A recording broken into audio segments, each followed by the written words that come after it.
সহিহ বুখারীর হাদিস, হাদিসে কুদসি আল্লাহ ফরমাইন, মান আদালি ওয়ালিয়ান ফাকাদ আযানতুহু বিল হারব। অলি না মানিয়া অলির লগে শত্রুতা করলে বাঁচার কোনো রাস্তা নাই। আল্লাহ কইন, যে আমার অলির সাথে বিদ্বেষ পোষণ করলো আমি তার লগে যুদ্ধর ঘোষণা করলাম। কারণ রাসূলুল্লাহ শিখাইয়া দিছেন মোহব্বত আলমার উমা আমানা হাব্বা, যার লগে যার মোহব্বত তার লগেও তার হাসর।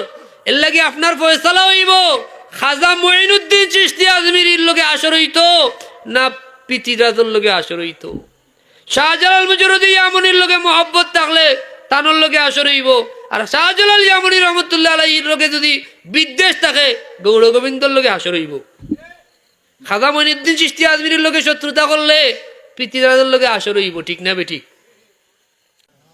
এখন আল্লাহর লগে যুদ্ধ করার সমর্থ আসেনি, তাইলে অলি আল্লাহর লগে বিদ্বেষ করলে মোকাবেলা সরাসরি হয় আল্লাহ, আমি আল্লাহ মোকাবেলা করব।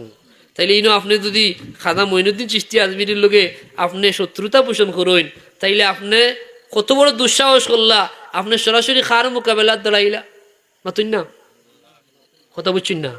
আজকে যদি শাহজালাল মুজরুদি ইয়ামনির প্রতি আপনার শত্রুতা হয়, কারণ আমরা শাহজালাল রহমতুল্লাহ